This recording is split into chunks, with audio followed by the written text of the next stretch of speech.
Bonjour à tous et bienvenue dans ce nouvel épisode du Veto du mois. Chez Vet Masterclass, nous avons à cœur de vous accompagner dans votre quotidien de vétérinaire, mais aussi de manager ou simplement de vous faire découvrir de nouvelles inspirations. Le Veto du mois est pour nous un moment partagé avec des vétérinaires emblématiques de la profession. Un moment pour essayer de décrypter ensemble le parcours d'un invité, sa vision de la profession, des anecdotes, des conseils ou encore des difficultés rencontrées. Bref, partagez le temps d'une interview, l'expérience de vétérinaires inspirants, des rencontres conviviales, comme si nous étions dans votre salon au coin du feu. Aujourd'hui, nous allons à la rencontre d'une vétérinaire. Oui, mais pas que. Elle est également auteure et actrice. Théâtre, cinéma, petit écran, séries télévisées, documentaires, elle fait honneur à tous les formats. Sophie Guiter nous raconte sa vision du métier, une vision interpellante qui nous fait prendre du recul et réfléchir à travers une nouvelle approche. L'exercice de la clientèle est pour elle une source d'inspiration, son laboratoire humain. Le théâtre serait-il la thérapie du vétérinaire, un moyen de faire un pas en arrière et mieux vivre son quotidien ? Olivier Geffroy nous emmène dès maintenant à la rencontre de Sophie Guiter. Bonjour Sophie. Bonjour. Merci d'avoir accepté notre invitation à venir échanger dans notre épisode du Veto du mois. C'est un grand plaisir. Et donc, on essaye de faire le portrait un peu au travers d'un interview assez décontracté, le Oui. portrait d'un vétérinaire inspirant, d'un vétérinaire qui a eu une carrière un peu particulière. Oui. Donc, pour l'instant, on a quand même fait pas mal de praticiens vétérinaires qui sont évidemment assez proches de notre audience, mais on a aussi fait, par exemple, Dominique Grandjean, Ah bah oui, c'est mon prof. qui est un personnage Oui. important de l'école d'Alfort, et puis quelqu'un de très très impactant. On Oui, avait passé un bon complètement. moment avec Dominique. J'écouterai Un, le podcast de Dominique. un bel épisode. Donc, peut-être on peut te demander de te présenter un petit peu en quelques mots. Oh là là. Me présenter. Quelle casquette. C'est comme dans la VAR, quelle casquette. Euh, Écoutez, moi j'ai fait Maison Alfort, voilà. En fait, moi au départ, je voulais m'occuper des mammifères marins. Donc tout ça, c'est il y a extrêmement longtemps. J'avais une passion pour la mer, on faisait beaucoup de plongée. Mon père était un ancien nageur de combat, cinéaste documentaire. Enfin bon, voilà, je voulais m'occuper de la mer. Donc on m'avait dit, il y a deux voies, c'est agro ou veto. J'aimais bien les animaux, hein, j'aimais bien les. Mais voilà, donc bon, j'ai dit ah bon, d'accord, bon donc j'ai passé le concours veto. C'est le commandant Alina qui était à Monaco à l'époque qui m'avait conseillé ça. C'était celui qui s'occupait du Muséum océanographique de Monaco, là. Et donc, voilà, me voilà en veto. Donc, j'avais hésité à l'époque entre le théâtre et veto, mais je trouvais que c'était pas sérieux, le théâtre. Et je viens d'une famille d'artistes, hein, donc personne n'avait fait des études scientifiques, mais donc j'étais un peu le vilain petit canard, et donc voilà, me voilà partie dans des études scientifiques. Puis quand j'arrive à Maison Alfort, je me retrouve avec des moutons, des vaches, je dis mais je ne comprends pas où sont les baleines et tout. Et donc en deuxième année, je me suis vraiment dit qu'est-ce que je fous là, quoi. En plus, j'avais très peur d'avoir des vétérances, donc je travaillais énormément. Enfin bon, voilà. Et j'étais pas forcément super intégrée à l'école. Et j'ai vraiment failli arrêter veto, en disant c'est pas du tout l'endroit pour faire de l'océanographie. À l'époque, il y avait rien, hein. Il y avait pas Ifremer. Enfin, il y avait très peu de choses en France. Il y avait Banyuls peut-être, mais l'Ifremer. Enfin bon, donc.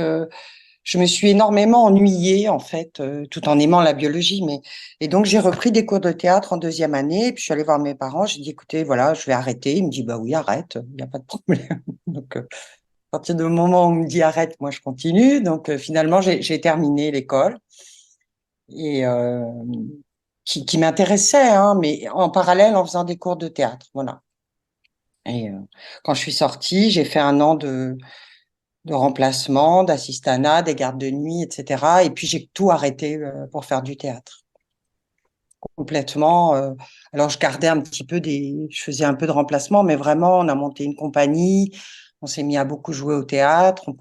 Et puis je suis partie voilà, dans l'aventure du théâtre avec des amis. Et on a monté des pièces, j'ai commencé à tourner, j'écrivais aussi des documentaires, etc., etc. Et j'ai complètement oublié Veto. J'étais quand même allée à Stanford faire un summer school en biologie marine et je m'étais rendu compte que c'était une vie de labo, que c'était pas forcément pour moi, voilà. Et en fait, je trouvais que c'était vivant quand je suis arrivée dans ce cours de théâtre où il y a plein d'acteurs maintenant qui jouent et qui ont réussi. J'ai trouvé que c'était super vivant, j'aimais la langue et quelque chose qui a un lien avec l'enfance, hein, parce que le théâtre, c'est on se déguise. Un jour, on est boulanger, le lendemain, on est sorcière, princesse, tueuse, voilà. Et donc, je suis Vétérinaire. des vétérinaires, j'ai joué des vétérinaires, voilà. Et puis, à l'époque, on pouvait passer sa thèse bien après ses études.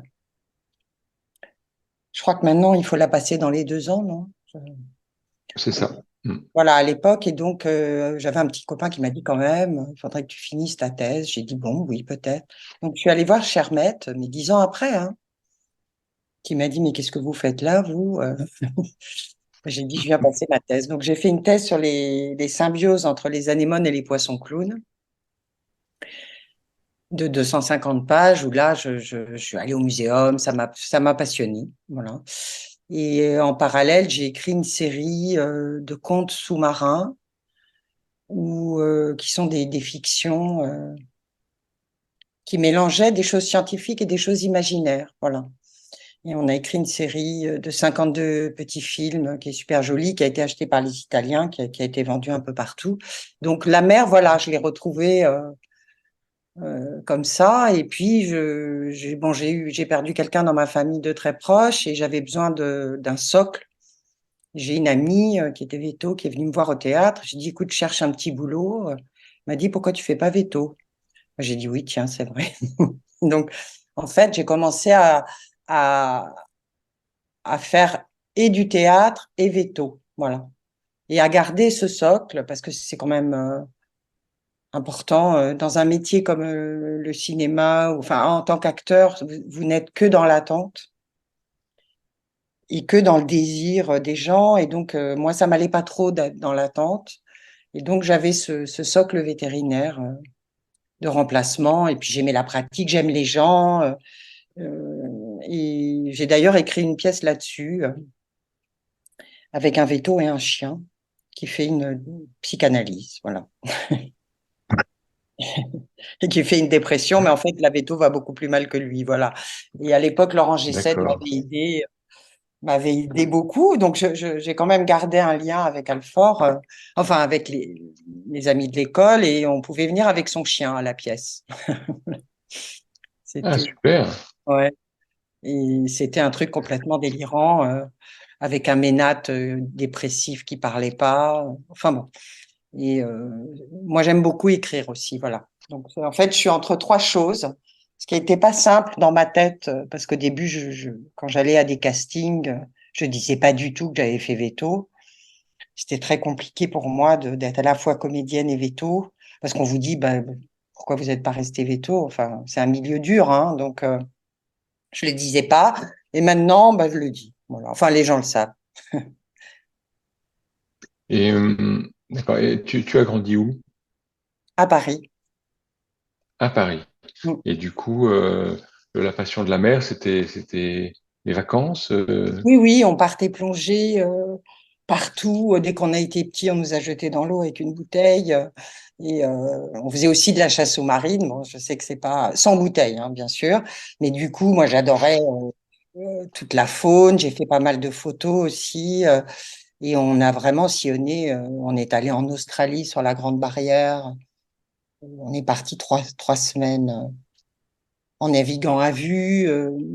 Je vous disais, ma famille, mon frère était réalisé des documentaires. Tout le monde avait faisait des photos sous-marines. Et oui, oui, on est parti en mer Rouge au moment de la guerre du Golfe. On n'était que 2 bateaux.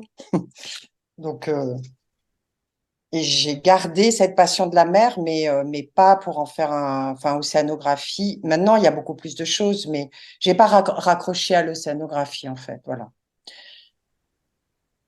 Alors, c'est amusant, l'année dernière, à notre séminaire, on essaie de trouver des invités inspirants et on avait invité François Sarano, qui est Fantastique. venu nous parler de la relation à l'animal au travers de ses rencontres avec ces grands animaux marins, requins, cachalots, etc. C'était un moment formidable, vraiment Bah, un c'est moment formidable, formidable. ça, Renaud. Enfin, quand il sort avec le Mm. requin blanc dans l'océan, c'est pas évident, hein. Ouais, C'est, non, c'est vrai, c'est il vrai. a écrit un livre, je Et crois, en sur même les temps, requins aussi.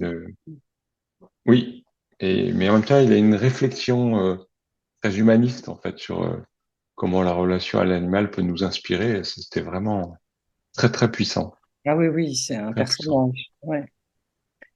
Je Et l'ai pas puis après, il rencontré. a l'art de captiver son auditoire, hein, parce que les vétos dans la salle pendant une minute, ils se sont dit quoi, un plongeur, qu'est-ce qu'il fout là? Et une minute après, ils étaient tous à bord, hein, tous embarqués. Ah oui, oui. Ça, Non, non, il c'est a, formidable. il- Il est, ouais, il est biologiste aussi, Sarano, je crois. oui, oui, Ouais. oui, absolument. Et Oui. donc, il coopère à un certain nombre de programmes de recherche, notamment sur l'étude d'un groupe de cachalots à côté de l'île Maurice. Et donc, ils suivent depuis de nombreuses années, c'est très intéressant.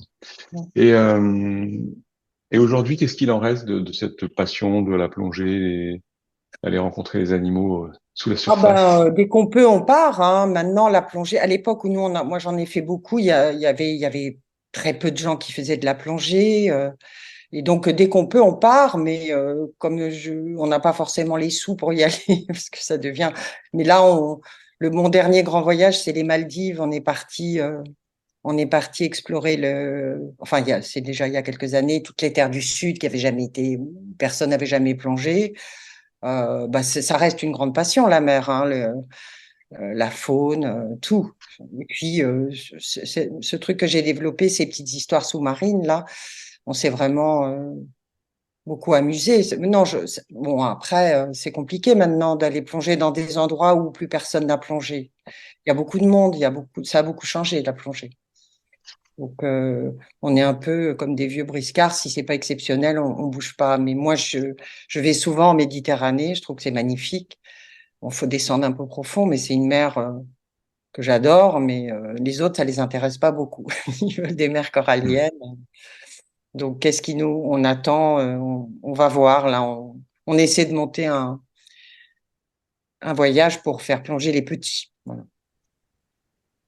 Et donc, du coup, donc finalement, Veto, ce qui est assez original, surtout, je pense que, j'ai envie de dire, surtout il y a quelque temps, je pense qu'aujourd'hui, on a un certain nombre d'étudiants qui viennent pour la faune sauvage, pour genre, alors, ils sont ennuyés autant hein, qu'à l'époque, mais je pense qu'à l'époque, ça devait être assez original d'être un étudiant qui vient avec une motivation sur les animaux marins, sur l'océanographie. Mais oui, mais malheureusement, bon, moi, il y avait un veto anglais qui s'appelait Riddle, je crois. Je les avais tous rencontrés, hein. Il y avait mais à Alfort, il y avait, enfin, peut-être qu'il aurait fallu aller, mais je ne sais même pas si Nantes existait à l'époque, mais c'est vrai qu'il n'y avait pas beaucoup il n'y avait pas de veto qui s'occupait des mammifères marins. Je ne sais même pas si en France il y en a peut-être un ou deux.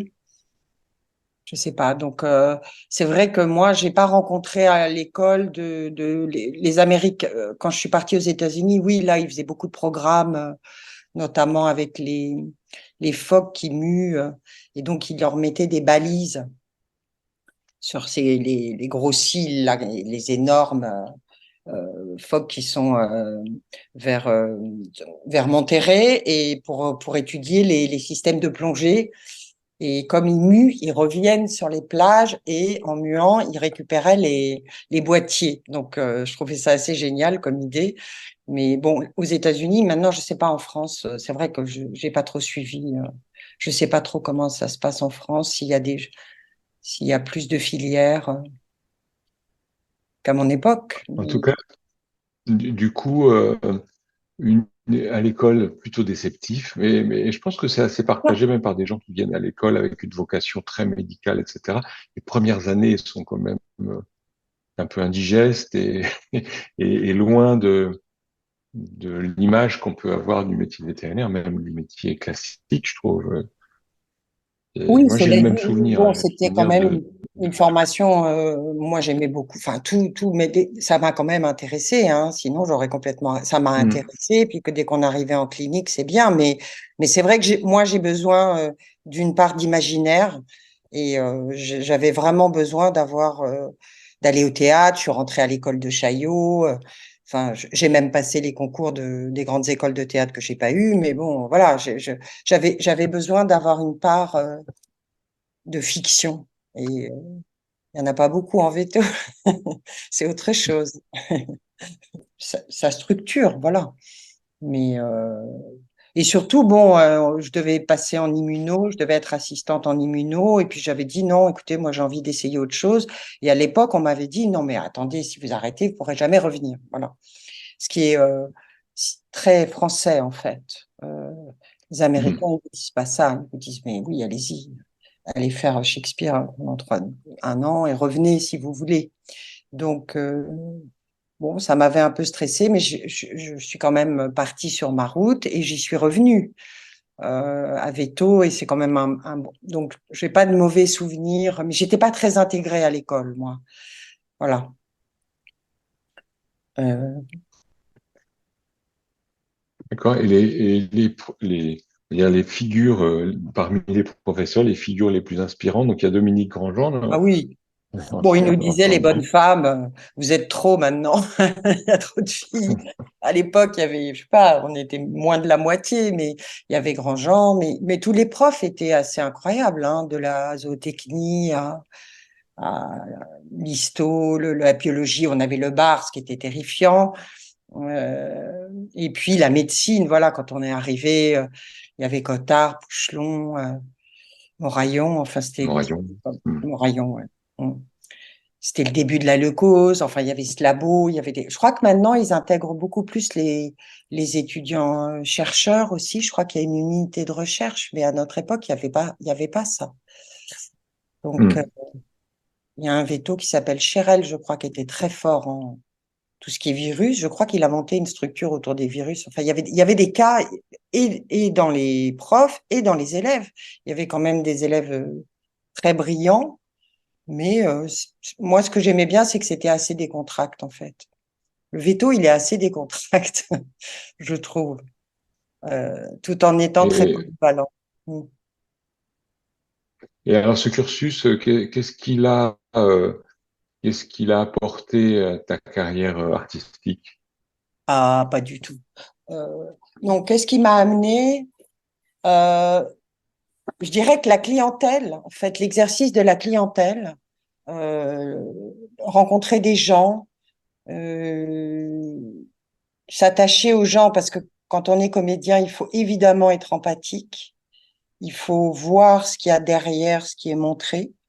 Et donc, moi, j'ai pris pendant 2, 3 ans des notes sur pratiquement tous les clients que je recevais et pour les intégrer à plus tard, soit un livre, soit ma pièce, en fait. Et je trouve que cette relation qu'on a avec les gens du début de la vie d'un animal jusqu'à la fin, qui n'existe pas en médecine, je pense, avec très peu d'intermédiaires, on est vraiment dans l'intimité des gens. Enfin, moi, c'est ce qui m'intéresse, avec l'animal, bien sûr, mais dans une salle de consultation. D'ailleurs, j'avais écrit une série qui s'appelait Salle d'attente, qui était que l'arrivée des gens dans enfin, la salle d'attente. Je trouve qu'on a vraiment accès aux gens. Les gens se livrent beaucoup à travers leur animal. Voilà. Et donc, il y a des moments de poésie, des moments de burlesque. Moi, je vois toujours le décalage des choses. Ça vient du théâtre, je pense. Ça vient du théâtre. Et puis, bon, j'ai été une famille, ils étaient un peu tous zinzin quand même. Donc, c'est, ça m'a amené ça, Ouais, je et puis il y a pense. sûrement une sensibilité artistique qui fait qu'on perçoit des situations, etc.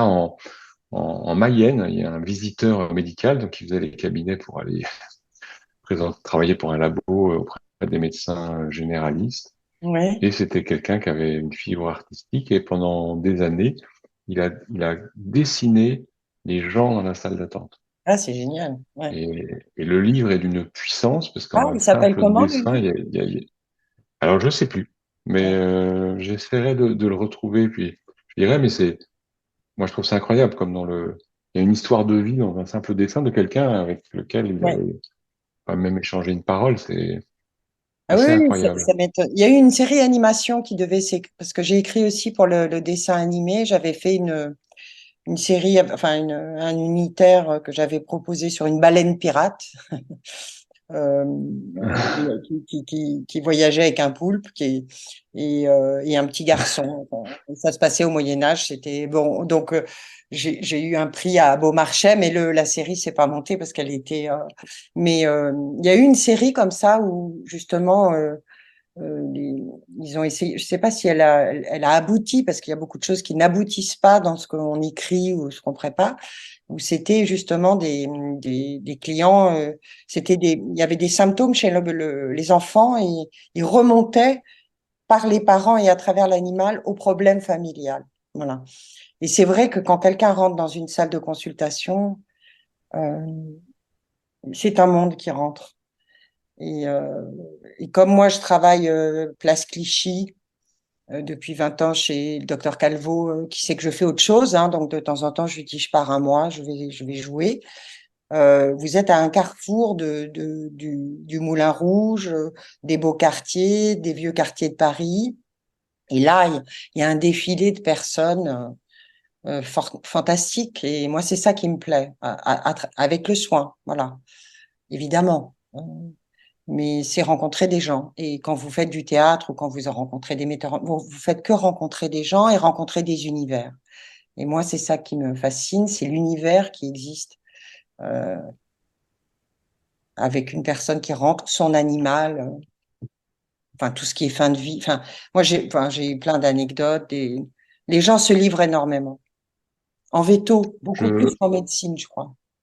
je disais, si jamais je fais un genre de résumé de ce que je perçois, en fait, aujourd'hui, de pratiquer encore le métier de vétérinaire, c'est une source d'inspiration au travers un peu d'un laboratoire humain, j'ai envie de dire. C'est-à-dire Ah, on voit des gens, des situations, c'est une connexion aux problèmes des autres, etc. Est-ce que j'ai bien oui, oui, interprété? tout à fait. Je pense que ça me garde d'abord dans un concret. Je trouve que c'est extrêmement concret. Et c'est la rencontre avec les gens et évidemment les animaux. Voilà. Bien sûr, oui, ça m'intéresse toujours.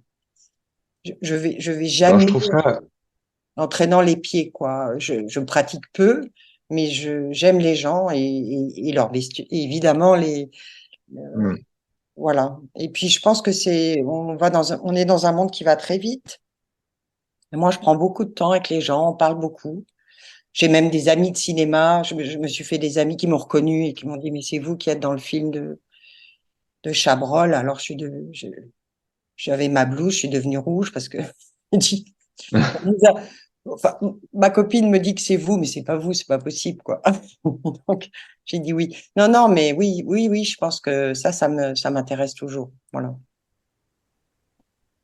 moi, c'est pareil, j'ai envie de dire, j'aime les gens. Je trouve qu'il y a une richesse de la relation et il y a aussi je trouve, notamment dans le monde d'aujourd'hui où c'est difficile de bénéficier d'une confiance a priori. Parce qu'avant, les gens allaient chez le médecin bénéficiait Oui. d'un a priori confiant dans la relation. Aujourd'hui, il faut un peu la gagner tous les jours. Mais ce que je voulais dire, c'est que je trouve ça très intéressant ce que tu dis parce que on vit dans un moment où beaucoup de vétérinaires sont dans une forme de mal-être, Ah bon? et notamment parce qu'ils vivent mal la relation au client. Ils trouvent qu'il y a trop de pression, c'est trop difficile. Et je me dis finalement d'avoir la capacité à faire j'allais dire un petit pas en arrière, devenir observateur de ce qui se joue dans son propre cabinet. C'est peut-être une façon de mettre une distance qui permettra aux gens de mieux le vivre, d'avoir sûrement une relation plus enrichissante avec leurs clients et de mieux vivre aussi ce qui se joue dans leur cabinet. Ah oui, oui. Euh, Mais c'est vrai et qu'Internet, là, peut-être, les diagnostics par Internet, c'est terrible, quoi. Les gens arrivent avec des diagnostics. Vous êtes googlisé ou bâché tout de suite si ça vous plaît pas. Je pense que c'est un métier qui devient assez dur. Moi, j'ai toujours trouvé que c'était un métier ouais. qu'on pouvait pas faire enfin, je- il fallait avoir autre chose, je pense, parce que c'est quand même difficile, hein, d'être confronté tout le temps à la maladie sans interface, etc. Et oui, moi, j'ai toujours gardé cette distance, voilà. Mais j'exerce pas tous les jours, hein. Mais enfin quand même, je trouve je creuse l'idée en Ouais, entendant ça, parce que je suis très sensible, on va dire, à ce mal-être de la profession. Et surtout, moi, j'ai été praticien pendant 15 ans. Je suis devenu prof à l'école de Nantes pendant 15 ans et j'ai pu retourner à la pratique. Et pendant ces 15 ans, il y a eu une évolution ouais, incroyable. incroyable. Moi, quand je suis parti, les gens étaient plutôt très heureux dans leur métier.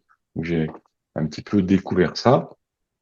Et je me dis en t'écoutant, mais peut-être que par des exercices de l'ordre du théâtre, ou par une approche, on va dire, artistique un peu décalée, peut-être qu'on Oui. pourrait aider les gens à mieux vivre leur quotidien. Les vétos, vous voulez dire? Les vétos, Mais il absolument. y a un tel mal-être, vraiment? Ah oui, oui, oui, oui, oui. Il y a aujourd'hui, enfin, le nombre de suicides a énormément augmenté, déjà qu'il était assez élevé dans la profession. Et on était un salon vétérinaire ce week-end avec Émilie, et le Vétérine Expo, c'est le salon des vétérinaires belges, toute espèce. Mhm. On a entendu parler de ça toute la journée. Eh Il ben y voilà. avait des exposants qui étaient des exposants SOS suicide. Et il y a eu des présentations sur comment lutter contre la charge administrative, comment, etc. Mais non, il y a un problème il y a un problème sérieux. Parce que Hmm. ça, on nous en parlait déjà à l'école. D'ailleurs, je crois que nous, dans ma promo, il y avait une fille ou un garçon qui s'était. Je suis très sensible au suicide parce que ma sœur s'est suicidée. Donc, j'ai beaucoup creusé Bien sûr, enfin bon, elle faisait pour d'autres raisons. Donc, c'est quelque chose qui m'a hantée. Et oui, il faut absolument aider les gens. Qui, c'est dommage que cette profession, qui est quand même une profession de soins, une profession où on est en lien avec les animaux, génère ça. C'est pas normal. Je sais pas d'où ça vient, hmm, mais c'est pas tout à fait normal. Euh, et je pense que l'école devrait s'interroger là-dessus. Et c'est vrai que, enfin, moi, j'ai donné des cours aussi aux infirmières véto.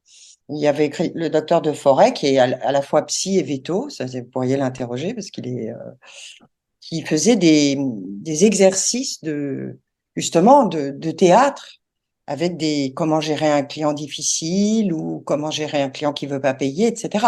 Et pour moi, moi, j'adorais aller suivre ces cours parce que pour moi, c'était une scène de théâtre. Et c'est vrai que ça aide bien beaucoup sûr, à mettre, ça aide beaucoup. Je sais pas pour quelle raison.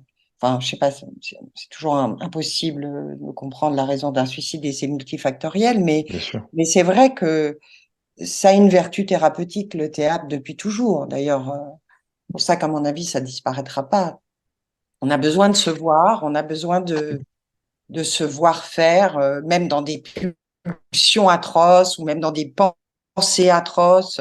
D'ailleurs, ma veto dans ma pièce, elle voulait tuer tous ses clients. Je veux dire, c'était mon inconscient. Je pense que c'est très... Oui, oui.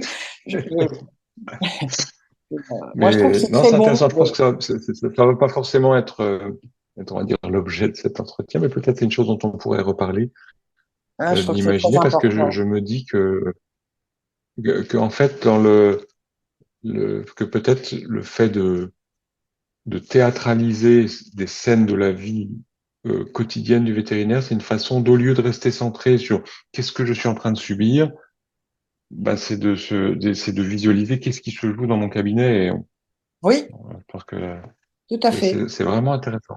Hmm. Mais d'ailleurs, il y a des thérapies par le théâtre. Enfin, quand des gens vont très mal. Je je sais pas. Ouais, est-ce que c'est parce qu'ils sont déçus de ce qu'ils rencontrent? Je sais pas pourquoi. C'est terrifiant ces histoires de suicide.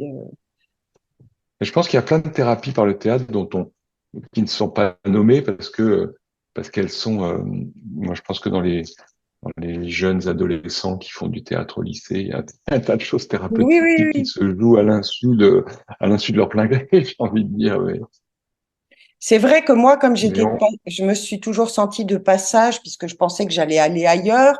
J'avais pas le stress, même en passant le concours, qu'avaient les gens qui avaient voulu faire veto toute leur vie. Si vous voulez, moi, j'étais un petit peu à côté, toujours. Je le suis toujours, toujours un peu à côté, mais donc c'est vrai que j'ai toujours regardé ça avec un autre angle. Voilà, et c'est utile. C'est utile de voir le décalage. Voilà, je pense que c'est. Enfin, c'est comme ça que je suis donc, fabriquée. donc, du coup, en deuxième année d'école, il y a ce décalage entre les attentes et les études, et du coup, reprise on va Oui, dire, d'une vocation théâtrale. Alors après, comment se construit la carrière artistique à en partir de ce carrière. moment-là? Ben, ce qui s'est passé, c'est que je suis allée dans un cours. À l'époque, c'était la technique.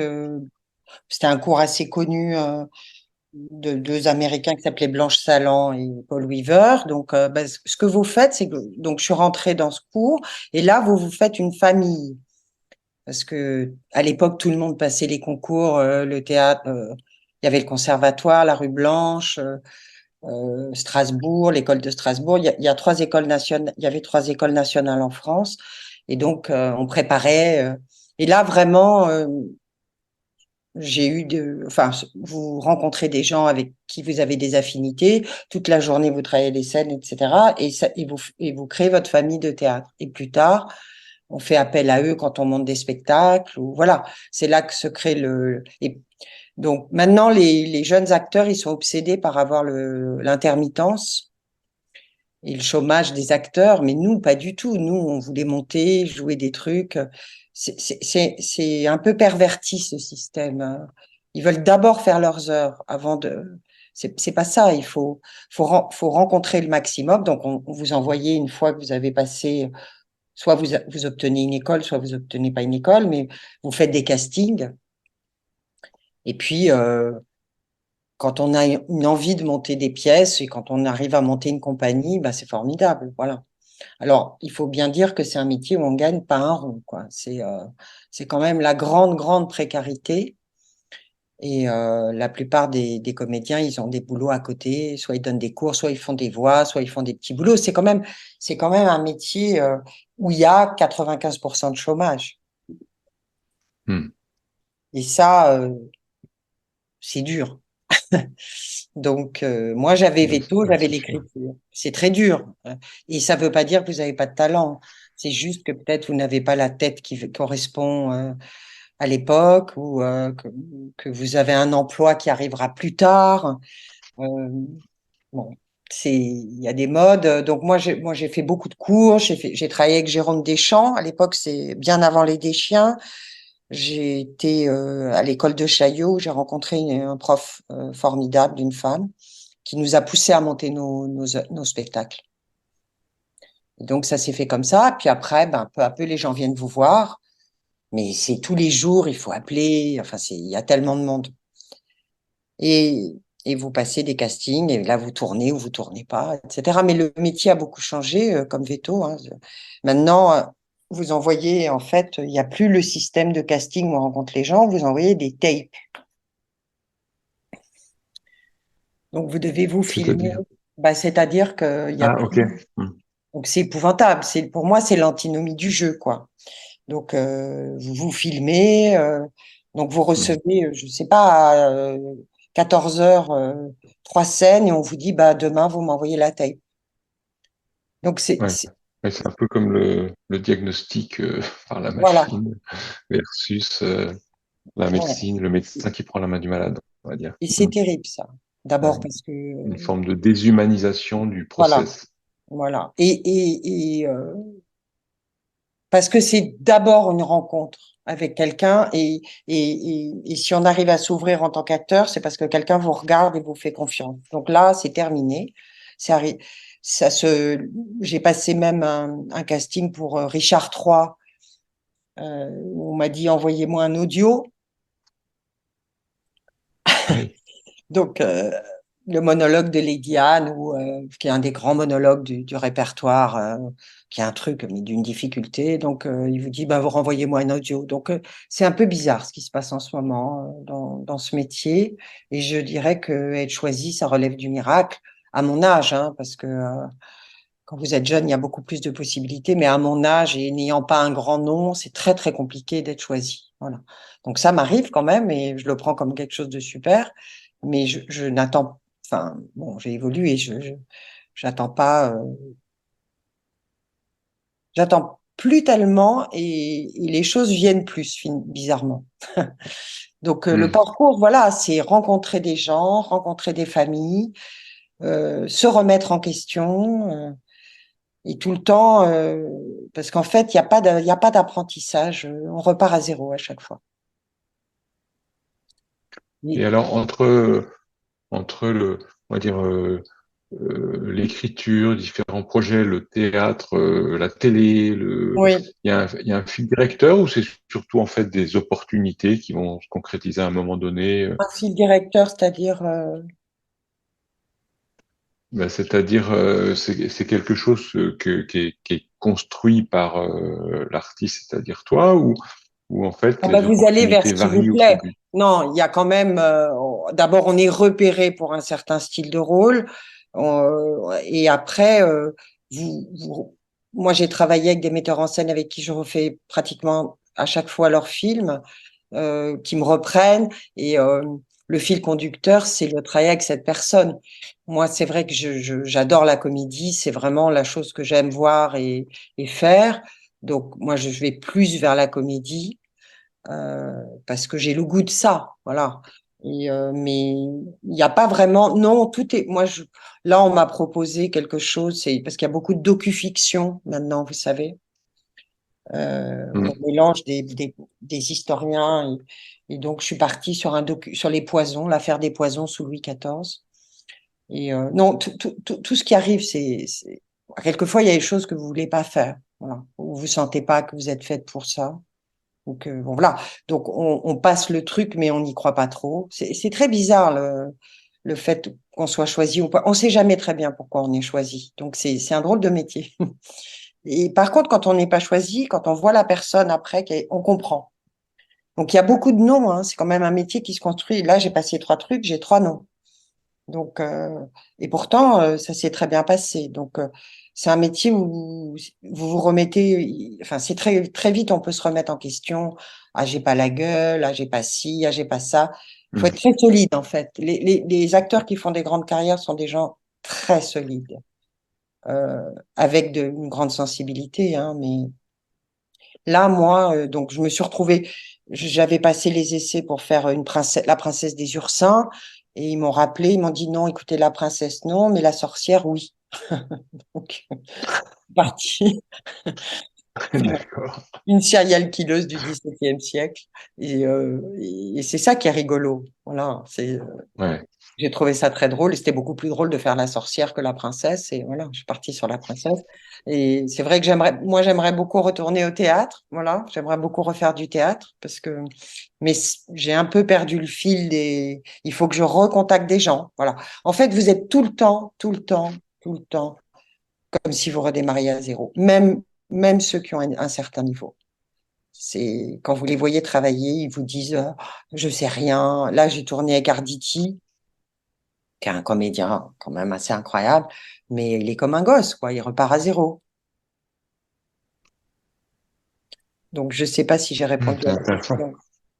Si, très très bien, très très bien. Et finalement, l'écriture, c'est presque un autre métier aussi. Bah, l'écriture, on a besoin de personne, en fait. Si, il faut qu'on vous commande un texte, parce que moi, j'écris pas si on me demande pas, parce que c'est quand même. Mais l'écriture, vous êtes maître à bord. C'est un peu, vous faites tout, et c'est vraiment, je pense, le plus grand espace de liberté. c'est d'écrire, parce que là, vous créez tout. Euh, je pense que bon, on fait que ça, hein, quand vous écrivez, le matin, vous vous réveillez, vous pensez à ça. À mon avis, il faut faire que ça quand on écrit. Mais pour moi, c'est l'endroit où on est le plus libre. Beaucoup plus libre que vous dépendez du metteur en scène, vous dépendez du casting, vous dépendez du producteur, de la chaîne, parce que les chaînes maintenant sont surpuissantes. Et encore en France, on a beaucoup de chance parce qu'on a un cinéma subventionné. Mais Hmm. il y a des listes, si vous voulez. Et si vous n'êtes pas sur la liste des noms, vous accédez pas au rôle. Donc l'écriture, vous, on est maître de tout, entre guillemets. Voilà. Donc, mais il faut qu'on vous commande quelque chose, parce que moi je vais pas écrire pour rien parce que c'est dur d'écrire. Il faut commander quelque chose et là, moi je pars et à ce moment-là, je pars dans mon dans mon délire, hein, parce que c'est pas c'est très personnel l'écriture. Et l'histoire de Du la chien. psychothérapie avec le chien, ça, c'était une commande ou c'était une À demande, l'époque, on va dire, mon agent m'avait dit, écoutez, vous devriez écrire quelque chose là-dessus, parce que c'est intéressant. D'accord. Il m'avait dit, vous devriez faire quelque chose parce que justement, c'est intéressant comme angle. Et, euh, et donc, j'étais partie. Donc, je venais de perdre ma sœur et j'avais on va dire, un gros chagrin. Et c'est le moins qu'on puisse dire. J'ai été complètement out pendant 10 ans et de mettre cette histoire à travers le chien, qui était un prétexte. C'était en fait le chien, c'était moi qui allais voir un psychanalyste parce qu'il allait très mal, parce qu'il avait, à l'époque, il avait des démangeaisons, son maître l'abandonnait, enfin, etc. C'était un abandon. Ça m'a permis de sortir de ça, en fait, justement de mettre la distance, de le fictionnaliser, de le transcender, en fait, un peu, voilà. Mais bon, je pense qu'il y avait des passages tragiques, mais il y avait beaucoup d'humour. Et l'idée de ce chien m'est arrivée, quoi. Voilà, comme un double. Et j'avais un ami qui était un merveilleux acteur, qui adorait faire les chiens. Donc, il a fait un chien humain, hein, mais il a fait le chien et voilà. Et c'était bon, il y a pas, c'est souvent le cas hein, dans les dialogues entre les hommes et les animaux. Enfin, là, il y a un livre qui cartonne. Hmm. Je sais plus le nom. Où il parle de son chien. Enfin, c'était un prétexte, le chien, et comme le chien avait besoin de guérir son mal, voilà. Et la veto aussi, en fait. C'était la rencontre de deux solitudes, voilà. Mais oui, c'est une commande, mais l'idée du chien, non, l'idée du chien qui fait une psychothérapie, ça, c'est moi qui l'ai eu. Ouais. Mais, mais finalement, dans un Et c'était parcours drôle, comme le hein. tien, Oui. oui, j'imagine. Déjà, l'idée est assez formidable. Après, c'est vrai que je pense que dans tous les rapports avec les animaux, à un moment donné, nous interroge sur et notre humanité et notre animalité. Donc, et ça fait beaucoup de la Voilà. richesse, justement, qui intéresse ces animaux. Exactement Hmm. ce qui se passait dans la pièce. Enfin, le rapport s'inversait. Voilà. Et bon, voilà. Mais C'était pas une vraie commande, mais on m'avait dit, fais quelque chose avec ça. Voilà. et, et, et finalement, on peut dire que finalement, c'est ce métier de vétérinaire était très différent de ce que tu avais choisi. C'est quand même quelque chose qui t'a donné de la liberté par rapport, on va dire, à un métier passion qui a ses ingratitudes, on va dire. Finalement, Pas le métier de complètement. vétérinaire, Ça m'a donné non? un socle. C'est un socle pour moi parce que c'est un endroit d'abord où bon, moi, contrairement je sais pas, le mal-être, d'abord, j'exerce suffisamment peu pour pas être submergée. Enfin, et je trouve que c'est ressourçant parce qu'il y a quand même, enfin, les gens, bon là, j'ai eu un chien la semaine dernière qui est parti en 5 jours. on suspecte une forme de botulisme ou de polyradiculonévrite. Enfin, le monsieur est arrivé le samedi, et le jeudi, le chien était mort, il a été hospitalisé. Donc, c'est une espèce de fulgurance. Et il est revenu me voir, on a discuté. Je trouve que c'est quand même, moi, je trouve ça valorisant comme métier. Je Hmm. suis pas du tout amère ou aigrie, mais bon, je n'ai pas toutes les contraintes d'une clientèle.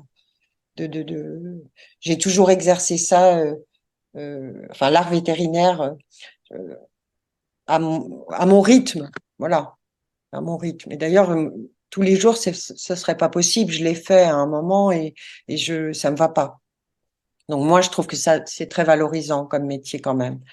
Et puis, par rapport au théâtre, vous êtes dans le concret, vous soignez. Le théâtre, vraiment, c'est dur, hein. Enfin, on peut, euh, on peut ne pas travailler 2, 3 ans, hein. Hmm. Donc, il y a beaucoup, et pour les femmes, c'est extrêmement dur. Parce que l'image, parce qu'en vieillissant, on vous demande de vous refaire, enfin, pratiquement moi, j'ai rien fait, mais peut-être pour ça, mais presque toutes les filles se font refaire le visage. Enfin, il y a une pression très dure, Hmm. hein. Donc, tandis qu'en veto, ben moi, au moins, il y a des gens, mais même un vaccin, mais on discute. On- je sais pas, il y a quelque chose qui est valorisant, je trouve.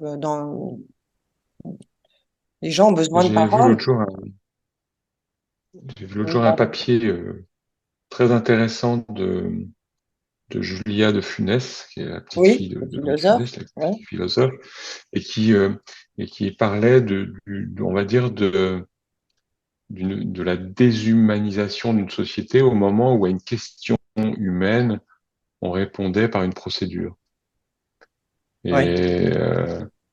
Et, je trouve qu'en fait, moi je vois même les jeunes confrères aujourd'hui, on, on crée de la procédure, on crée du process partout, etc., etc. Et à un moment, si on perd le fil humain, la moindre, finalement, on passe à question. On va préférer proposer une procédure diagnostique plutôt que d'analyser quel est le problème humain Ouais. dans la demande du client qui amène son animal. Procédure Et diagnostique, c'est quoi? C'est-à-dire? c'est-à-dire on va dérouler une fiche technique. Je veux dire, je sais Ah pas oui. je pense que les gens ils viennent avec une question qui est pas forcément un diagnostic pointu, qui peut être une question qu'est-ce que va devenir mon chien, combien ça va me coûter. Enfin, il y a tout un tas d'angoisses, de questions qui ont besoin d'être adressées au-delà de simplement dérouler dire, la machinerie du diagnostic Ah oui. et même du traitement vétérinaire. Et, je crois que c'est Thomas dans Sambourg qui dit il faut comprendre que la plupart des problèmes ont besoin d'être entendus plus que d'être réglés. Oui, Donc, absolument. je pense que le stade 1 dans un métier comme le nôtre, c'est d'entendre. Ah bah, complètement. Mais alors, bon, moi, je suis sortie en 88. Je pense on était formés différemment. Je vois les jeunes vétos, ils font, je sais pas, 15 analyses. Il y a une otite, ils font un scanner. Mm. Enfin bon, voilà. Nous, on avait quoi à peine à l'époque, si on allait au labo poser la prise de sang. Enfin, on réfléchissait différemment, il me semble.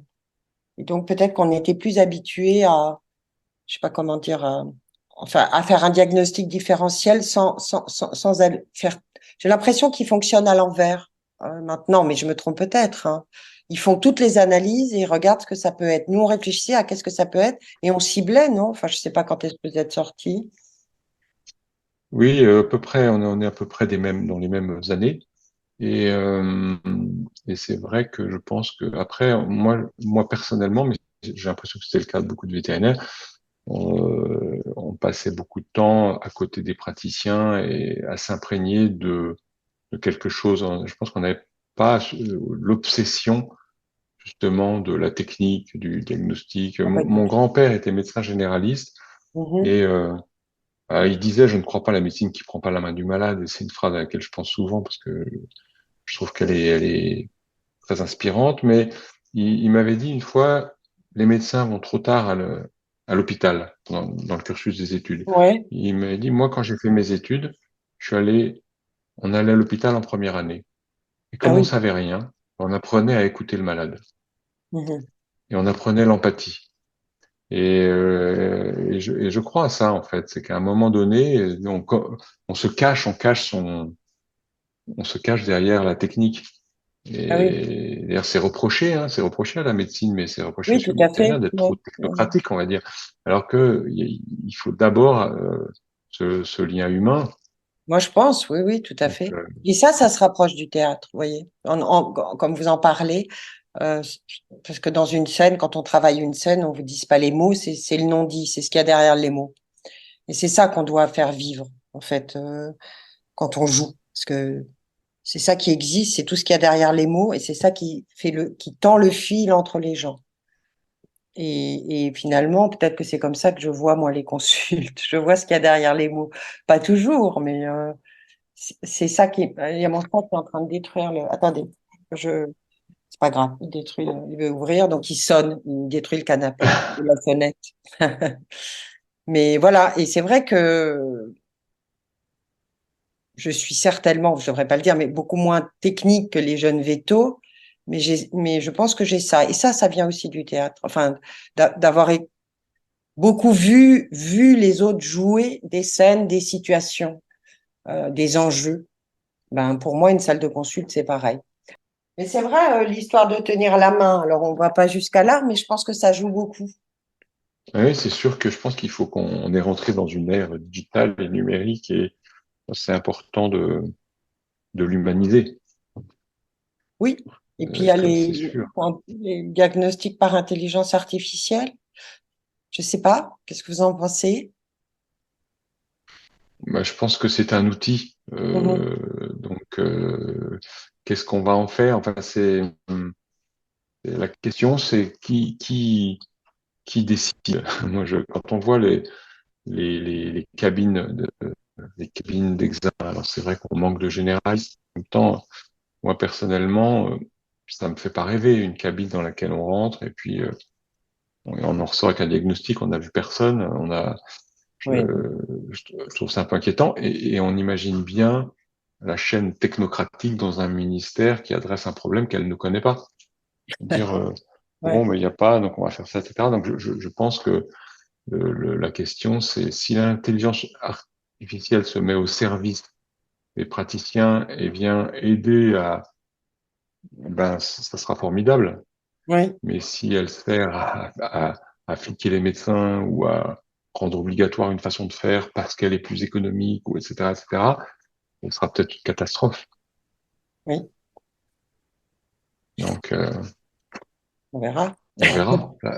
L'avenir nous le dira. Après, je crois qu'il faut malgré tout faire confiance justement à ce qu'il y a d'humanité dans l'humain. Oui, et puis la Mais formation, je pense. La formation, c'est très important. bien Comme sûr. vous dites, Hmm.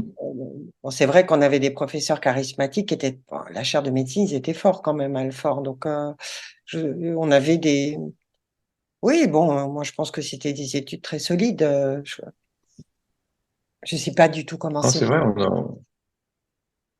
on a beaucoup critiqué les fameux mandarins, enfin le mandarinat, c'est-à-dire, mais il y avait quand même, faut dire ce qu'il y a, il y avait beaucoup de gens qui étaient extrêmement inspirants dans ces grands Ah oui, professeurs. oui, oui. À Toulouse, on avait le professeur Lescure, et moi je pense souvent parce que il y avait on a appris tellement, tellement, tellement. C'est quelqu'un de très, très, très inspirant. Lescure, c'était celui qui était en toxicologie, non? Non, c'est pas lui. Non, non, Lescure, c'était lui, celui qui était en ophtalmo. Ah oui, Il a oui. monté le Ah oui, premier mais CES j'ai une amie qui ophtalmo est. Oui, oui, tout à fait. et il Ben, avait fait une ce qu'on époque que appelait vous pourriez Beaubourg, parce que interroger, c'est Marianne Berdugo. Elle est devenue chercheuse elle est à l'INSERM, travaille sur la et rétine. Marianne, alors parce que Marianne Berdugo, elle a fait Toulouse, elle était de Elle ma était à promo. Toulouse, ouais. Ouais, elle est de ma promo, Marianne. Ah oui? Eh ben, Oui, elle a obtenu une bourse pour un énorme projet et elle a inventé un médicament aussi avec son mari qui est professeur de médecine. Donc, ils, quelque chose pour les enfants diabétiques, les maladies rares, avec un collyre. Et ils sont en train d'obtenir super. Hein? Ouais, c'est un personnage, hein. Elle est de votre promo, ouais. Donc, C'est ça. mais elle a des choses à dire, Marianne, sur son, sur son. Enfin, elle a switché. En fait, moi, presque tous mes amis, ils ont switché. J'ai quelques amis véto-praticiens, mais très peu. C'est un client qui m'a dit, vous êtes des switchers. C'est les gens qui font plusieurs choses. Il paraît que maintenant, c'est fréquent. Mais oui, oui, elle a fait quelque chose de formidable, hein. Euh, Bah, est-ce que tu n'as jamais eu envie de raconter ta vie dans un livre, oui, justement pour inspirer les jeunes et pour je sais pas, mais il y avait ce veto anglais, là, à mon époque, comment il s'appelait, là, qui avait écrit. ah oui, James Herriot. James Hein? Herriot. Ouais, James Herriot, méthode non, du. raconter Ah ma oui, vie. formidable. Voilà, James Herriot, c'était génial. Ah, pourtant, Non, non, t'as- parce que. visiblement, tu as beaucoup d'humour et que moi, je pense que ça pourrait être très Mais inspirant pour des jeunes vétérinaires. bah, moi, il faut toujours qu'il y ait le biais de la fiction, je pense, parce que Ouais, c'est autre chose des comédiens, c'est qu'ils n'aiment pas trop se raconter. Enfin, bizarrement, c'est un mélange de ouais. pudeur et d'impudeur. C'est très étrange. Mais raconter ma vie, non. Oh là là, je sais pas. Moi, j'ai l'impression qu'elle est à la fois très décousue et qu'il y a quand même un fil. Euh, je sais pas comment. Là, vous voyez, je suis partie sur autre chose. Ma mère était la nièce d'un grand sculpteur et donc elle est décédée. Je termine son livre de sculpture. Donc, je suis partie dans un catalogue raisonné de sculpture. Ça fait 6 ans que je suis dessus. Super. Encore un nouveau métier. 1800, c'est un truc de fou, hein. En bilingue. Enfin voilà, pour rendre hommage au travail de ma mère qui n'a pas pu le terminer, qui avait travaillé 50 ans dessus. Donc, vous voyez, euh, je pense que ça vient de, je sais pas. Moi, j'aime bien découvrir d'autres choses. Donc, c'est à la fois de l'écriture, c'est presque pas comme un botaniste, mais catalogue raisonné, vous devez répertorier toutes les œuvres, mesurer, etc. Donc, c'est pas très loin d'un travail scientifique. Et je suis partie là-dedans. Voilà. Donc, je vais sortir le premier volume bientôt. Il y a eu une grande expo à Beaubourg de ce sculpteur enfin, de cette sculptrice, parce que maintenant on dit sculptrice, qui s'appelait Germaine Richier, et qui a beaucoup travaillé sur les formes hybrides d'ailleurs, entre les animaux, soit l'homme et l'animal. Vous l'avez pas vu l'expo? Très très belle Non. expo. Très grand sculpteur. Voilà, donc moi j'ai été élevée là-dedans, et jamais j'aurais pensé que j'allais me coller à ça, et je m'y suis collée. Donc, vous voyez, c'est encore autre chose. Donc, c'est une drôle de vie. Mais j'ai quand même ma petite pratique vétérinaire qui me tient. C'est bien. Et justement, dans cette carrière multiple, multicasquette, C'est bizarre. quels ont été, on va dire, les moments les plus compliqués et qu'est-ce qui t'ont apporté au final? Pardon? Les moments les plus compliqués? Oui. Et est-ce que tu en as retiré quelque chose? Non, moi, enfin, pardon, le moment le plus compliqué, c'est la mort de ma sœur. Ça a tout fait basculer. Donc, c'est pas tellement. Bien sûr. Ça a tout fait basculer Hmm. enfin, ça a été un cataclysme. Et après, en veto, pas vraiment, parce que à chaque fois que j'ai voulu m'y remettre, bon, c'est pas facile, hein, quand j'ai repris veto au bout de 5 6 ans, j'avais les gouttes qui perlaient, hein, parce que enfin, je me rappelais plus de Ouais, c'est rien. sûr. Enfin, Hmm. et en fait, c'est là où on s'aperçoit on a une bonne formation, c'est que moi, comme j'avais beaucoup bossé, c'est revenu. Je trouve que c'est quand même un métier. D'abord, ça a évolué techniquement d'une façon incroyable. Je trouve l'écho, les machins, tout ça, c'est délirant, quoi. Donc moi, à un moment, je me suis réintéressée à la nutrition, donc j'ai passé un CES de nutrition parce que j'avais vu que c'était délirant, développement de la bouffe et tout. Et donc je trouve que c'est quand même un endroit où bon, c'est dur, mais quand on veut, on s'y remet, on apprend des choses. En théâtre, en cinéma, là, c'est vraiment comment dire, il y a beaucoup d'injustice, voilà. Donc moi j'ai souffert, on peut souffrir de pas être choisi, voilà. Euh, Pourquoi je suis pas choisie, pourquoi c'est elle, mais j'avais pas je pense que j'avais pas cette aigreur parce que j'avais mes parades, j'avais l'écriture, vous voyez, j'ai pas fait une grande carrière, mais j'ai pas tout sacrifié non plus. pour avoir un rôle. Voilà. Si on veut parler ça m'est arrivé de me retrouver dans des situations périlleuses avec des metteurs en scène graveleux. Et j'y suis pas allée. Donc, quand vous y allez pas, vous avez Hmm. pas le rôle à une époque. Et des gens connus. Donc, moi, j'étais pas prête à tout. Je dis pas que les filles le sont, mais quelquefois, vous êtes dans des pièges. Ouais, Et ouais, c'est sûr. j'avais une ossature. Donc, si par moment, bah, vous travaillez pas, c'est désespérant. Vous avez passé 10 ans dans des cours, vous faites tous les stages, machin, vous n'êtes pas choisi, on comprend pas pourquoi. Donc, moi, ce que je me suis dit, je me suis dit, bon, bah, c'est comme ça. J'en ai pas fait autre chose. Mais par contre, j'y retourne toujours. On m'appelle, j'y vais. Donc, non, c'est plus dans ma Y a vie. pas- Je, je sais pas, pour l'instant, j'ai pas vraiment souffert. Je suis toujours arrivée à mener mes projets. Ma pièce, j'ai mis 8 ans, hein, à la monter. C'est long. Euh, et pour les rôles, ben, voilà, en fait, il faut arriver à pas se remettre en question soi. C'est ça qui est dur. Forcément, à un moment, vous dites, je suis nulle, je suis moche, je, Hmm. euh, et j'ai pas la gueule qu'il faut, je fais pas ci, je fais pas ça, et on comprend rien. Mais finalement, là, maintenant, à mon âge avancé, je retourne plus qu'à une certaine époque parce que je laisse venir. Voilà, et que je me suis jamais mis dans une situation où il y avait que ça ou rien. Voilà. Donc, je sais pas si j'ai répondu à la question. Oui, très bien, bah, absolument. Je trouve qu'il faut avoir plusieurs cordes à son arc dans la vie en général. Je trouve que c'est bien si on peut, de développer plusieurs facettes. Enfin, il me semble. Donc, on devine, on entend que tu es quelqu'un de passionné par, par les activités que tu as. Et alors, tu as d'autres passions qui sont peut-être plus ludiques ou Bah, c'est dans la ludique vie? le théâtre, hein. Euh, Oui, oui, c'est vrai, mais alors en moi, même j'aurais temps, adoré c'est être danseuse. Je suis passionnée par la danse. Non, je rigole, c'est encore. En fait, le comédien, il veut tout faire. Il veut tout faire. Il veut faire tous les métiers.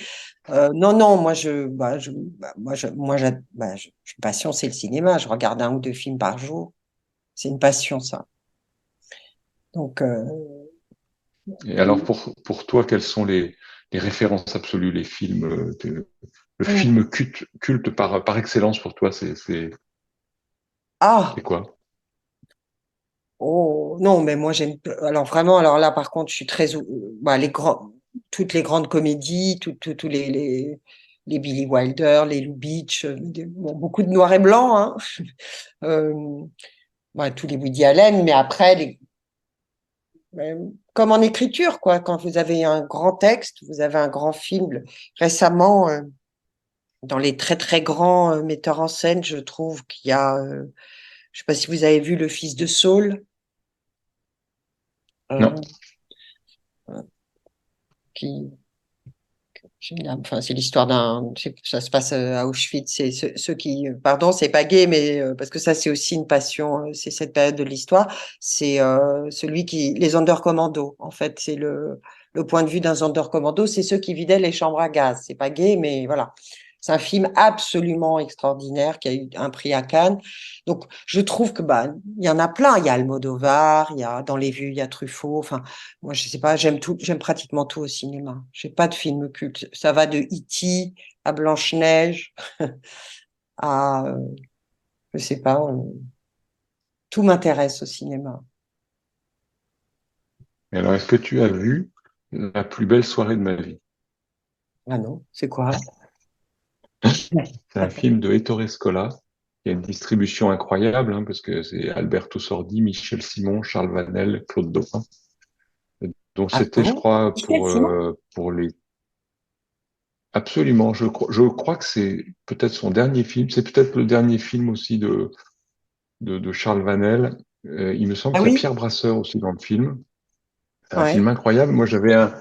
En fait, ce film a été tourné en 1972 ouais, et le distributeur a fait faillite. Donc il a D'accord. été distribué en Italie et en fait il y avait une complexité à le sortir en France.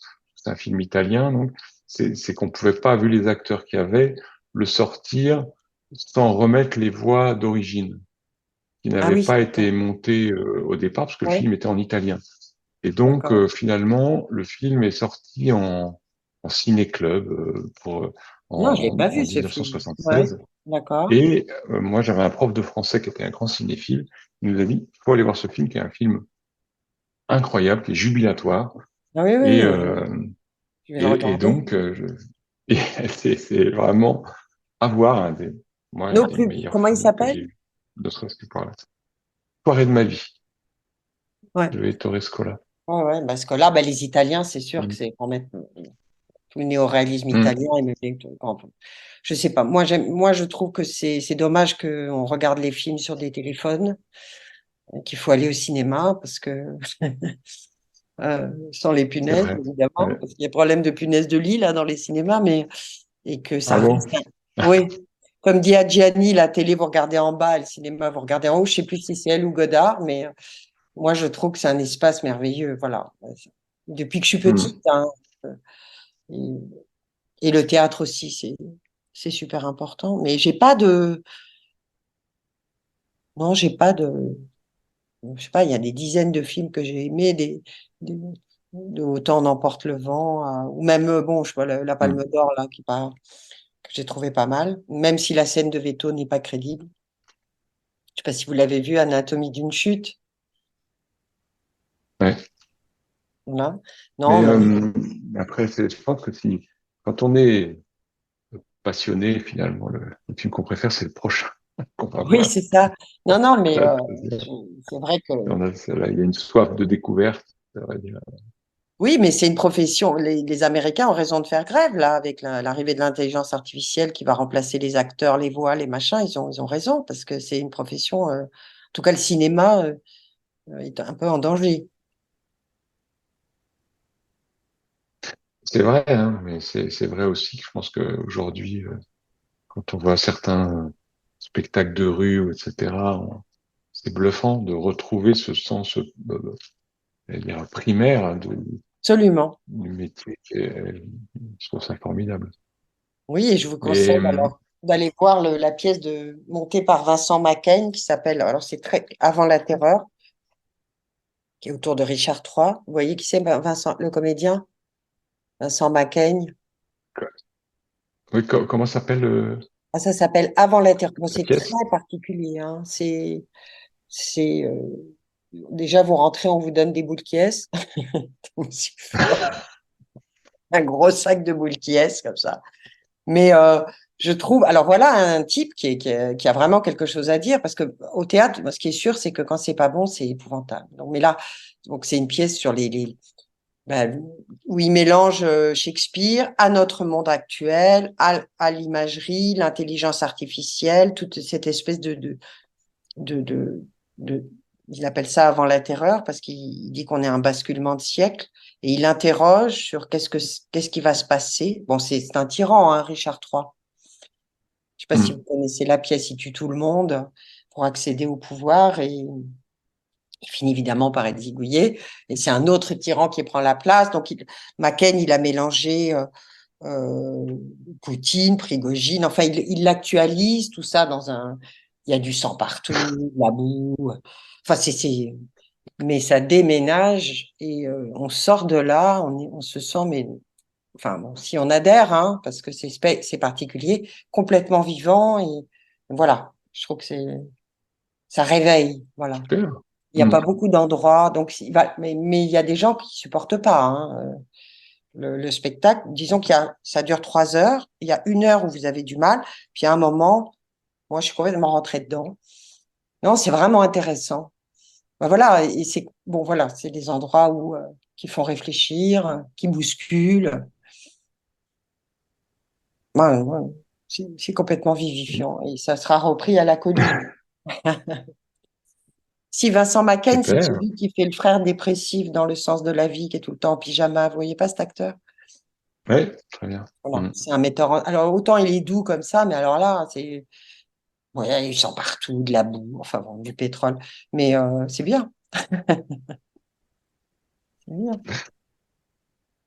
Bien, je pense qu'on va arriver au terme. Je pense qu'on on pourrait sûrement discuter longtemps. Pardon? On va Oui. arriver je pense qu'on pourrait continuer à discuter sûrement Oui, longtemps. je sais On va pas, arriver au j'espère que j'ai terme répondu de à notre interview. de Non, ce c'est pas. très bien. J'aurais une dernière question qui serait finalement par rapport à ce dont on a parlé tout à l'heure, c'est-à-dire les difficultés que traversent les jeunes vétérinaires aujourd'hui, même des un peu moins jeunes. Qu'est-ce que tu aurais envie de leur dire? Alors d'abord, il faudrait savoir précisément ce qu'il revenez à l'essence. euh, à- Quand j'ai douté, moi, qu'est-ce qui vous a plu là-dedans? L'essence de ce métier, je pense. Chacun a la sienne, hein. Hmm. Revenir à la source, peut-être s'alléger, pas être dans une course à l'argent. Enfin, je veux dire, mettez-vous dans un endroit avec un peu de bienveillance. Moi, je crois pas qu'on soit tous des monstres. Enfin, je veux dire, on a un potentiel de grande violence, mais on n'est pas obligé de subir ces violences. On n'est pas, justement, la pièce de Richard III, c'est ça. Il est le produit de violence et il la continue. Enfin, bon, il va jusqu'à tuer. Donc, si on se sent pas à l'aise, revenir à ce qui vous a intéressé, reprendre un cours, aller voir autre chose, se recentrer. Et bon, si on peut, voilà. Moi, c'est ça parce que, mais dans sa vie en général, je pense qu'il faut, qu'est-ce que je fous là? Hmm. Pourquoi je suis là? À quoi je sers? Moi, je dis souvent je disais ça aux étudiants pendant les années où j'étais prof. Ouais. N'oublie pas de faire vivre l'enfant qui un jour a dit je serai vétérinaire. Et de cette passion presque enfantine, l'amour de l'animal, etc. Je pense Oui. que Et si on fait puis, vivre ça dans son métier, moi, on je va pense que rester dans la voilà. passion et si on Ouais. l'oublie, on va s'ennuyer. Oui, il faut partir. Et puis, on est confronté à la mort, donc c'est enfin, quand même, je pense que c'est un métier où on est confronté enfin, à la, on est confronté à des choses, s'interroger à quoi on sert. Enfin, moi, je trouve ça important. Donner du sens, mais tout le temps, hein, partout. Et on est dans un monde Mm. qui va très vite, où on est absolument, je sais pas, matraqué de bêtises, de fake news, enfin, tout, les réseaux sociaux, quelle horreur. Enfin, moi, je suis complètement contre. Je trouve ça terrifiant. Et je résiste, donc je n'y suis pas. Même en tant que comédienne, il faudrait y être, j'y suis pas. Voilà, revenez à l'essence. Ou alors changer. On peut changer dans la vie. On peut faire autre chose. Mm. On n'est pas obligé de subir. Voilà. On est ouais, peut-être plus libre qu'on croit. Pardon? Ah, moi, je crois que Je dis, on c'est. est peut-être plus libre qu'on ne le croit. Moi, j'y crois beaucoup. Mais voilà, après, je sais pas. Chacun a son mal-être. Tout le monde traverse Enfin, je connais pas de vie linéaire. Très peu. Quand vous creusez, personne n'a des vies linéaires à l'intérieur ou dans sa Mm, bien famille. sûr. Donc, et puis, voilà, s'ouvrir à autre chose, surtout. Pas faire que ça. Moi, je pense qu'on devient fou si on fait que veto. Avant, avant qu'on se quitte, est-ce que tu as une actualité que tu voudrais nous partager, ton actualité du moment? Ah ben, il y a ce téléfilm là qui va passer bientôt, qui s'appelle, mais moi j'ai un petit rôle, mais j'ai un très joli petit rôle, qui s'appelle Clémenceau, la force d'aimer, qui va passer Ouais, sur France Télévisions le 6 novembre, où c'est l'histoire de Clémenceau à 80 ans qui tombe amoureux d'une femme de 40. C'est leur histoire d'amour. C'est adapté du roman de Nathalie Saint-Cricq.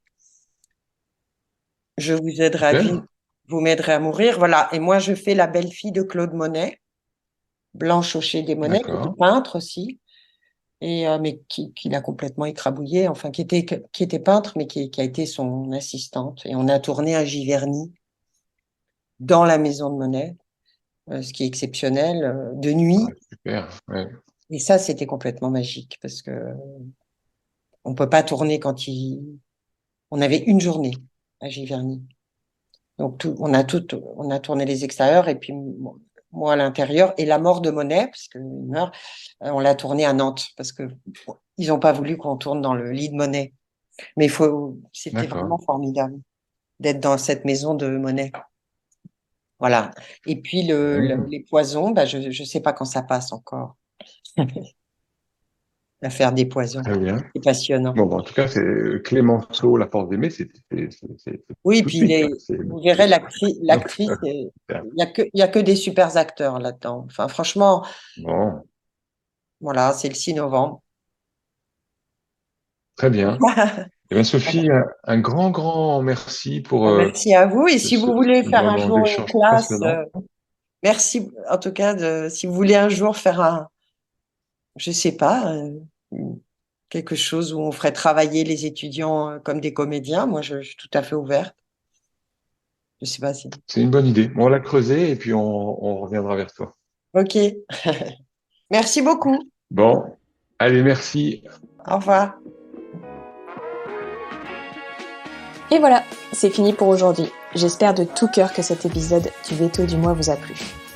N'hésitez pas à partager ce podcast autour de vous.